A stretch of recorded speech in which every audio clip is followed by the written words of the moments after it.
자명한 일입니다. 민주당은 제2의 한덕수가 나오지 않도록 한덕수 방지법을 준비 중에 있습니다. 만악의 근원인 정관예우의 악순환을 반드시 잘라내겠습니다. 기가 찬의 가족 찬스의 사례는 더 많습니다. 어제 진행된 박진, 추경호 후보자와 오늘 예정인 정호영, 이상민 후보자는 아파 찬스의 레전드를 보여주고 있습니다. 마치 스카이캐슬에 살고 있는 듯한 후보자들의 가족 찬스, 특히 아파 찬스 행태는 상상 이상의 수준입니다.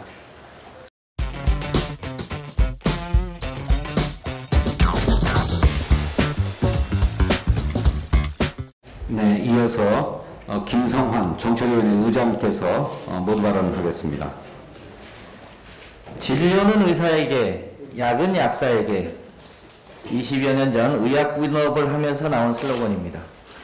이 의약분업은 약물의 오남용을 줄이고 정확한 의료 서비스를 제공하기 위한 제도 개선이었습니다만 당시 진료와 조제를 독점하고 있던 의료계의 집단 반발은 몹시 거셌습니다. 그런데 20년이 지난 지금 어떻습니까?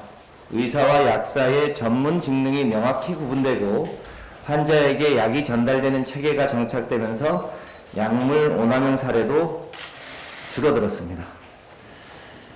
오늘 오전 본회의에서 형사소송법이 통과되고 오후에는 이미 통과된 검찰청법과 함께 국무회의에서 의결될 예정입니다. 이로써 수사는 수사기관이, 기소는 검사가 맡게 되는 소위 수기 분업 시대가 열리게 됩니다.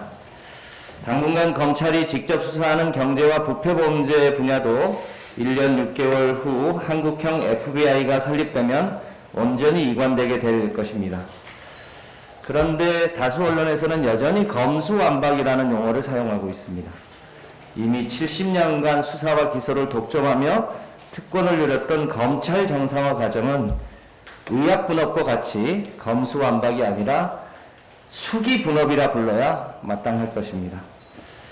이 수기분업 시대에 검찰은 여전히 대통령이 거부권을 행사해야 된다고 집단행동을 하고 있습니다. 검찰의 이 같은 행동은 시대의 변화를 읽지도 못하고 정의롭지도 못합니다. 지난달 26일 도이치모터스 주가조작 수사팀이 주가조작의 전주 역할을 한 의혹이 짙은 김건희 씨를 무혐의 처분하자는 수사 결론을 내고 이를 검찰 지휘부에 보고했다고 합니다. 주가 조작은 자본주의 시장 경제의 룰을 허무는 심각한 범죄입니다. 그런데 도이치모터스 주가 조작에 연루된 공범들은 모두 구속되거나 재판에 넘겨졌음에도 불구하고 김건희 씨는 소환 조사조차 받지 않고 있습니다. 이것이 윤석열 당선자의 공정과 상식에 부합합니까? 최근 국세청, 공정위, 국정원, 경찰청 등이 포함된 정보 사정기관 신뢰도 조사에서 검찰청이 최하위를 기록했습니다. 잘하고 있다 19%, 못하고 있다 71%로 신뢰도가 거의 바닥 수준입니다. 검찰은 거부권 운운하기 이전에 김건희 씨의 주가 조작 사건부터 공정한 잣대로 조사해야 될 것입니다. 법이 특권이 있는 10,000명에게만 공정하지 않고 만인에게 공정하다는 헌법 11조의 가치를 검찰은 스스로 입증해서 땅에 떨어진 검찰의 신뢰도부터 회복하시기 바랍니다. 원내 대표님 말씀도 있었습니다만 윤석열 정부의 공정은 전관예우이고 상식은 기업 찬스를 말하는 것 같습니다. 참으로 기가 찬 내각 청문회입니다. 어제부터 본격적으로 윤석열 정부의 첫 내각 인사청문회가 시작되었습니다. 이들 후보자에겐 공통점이 있습니다. 모두 기업 찬스나 가족 찬스를 써온 이른바 기가 찬 후보자들이라는 것입니다.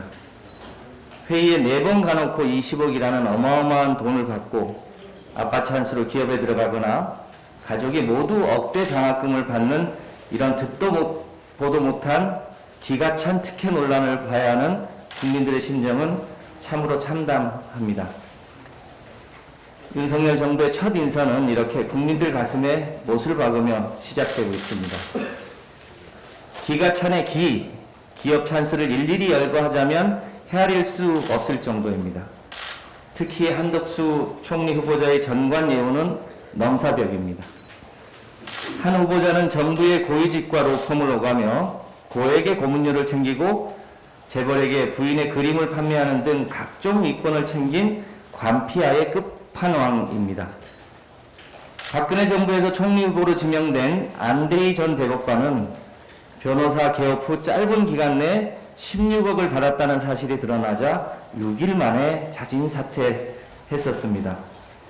한 후보자는 공직 생활 후 10년간 전관 예우로 44억 원을 축제했습니다. 그가 어떤 선택을 해야 하는지 자명한 일입니다. 민주당은 제2의 한덕수가 나오지 않도록 한덕수 방지법을 준비 중에 있습니다.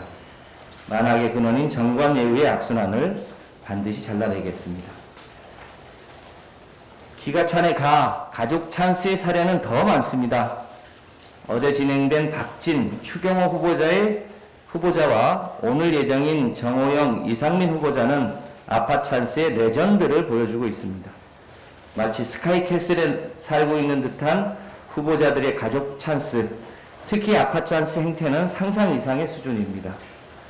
아빠 찬스의 아이콘이 된 정호영 후보자 빼고도 박진 후보자에 따른 아빠의 절친 연구소에 없던 직책을 만들어 특혜 취업을 했고, 이상민 후보자에 따른 아빠의 덕에 인턴 3관왕을 찍고, 아들은 후보자가 사회이사로 재직한 계열사에 취업을 성공했습니다.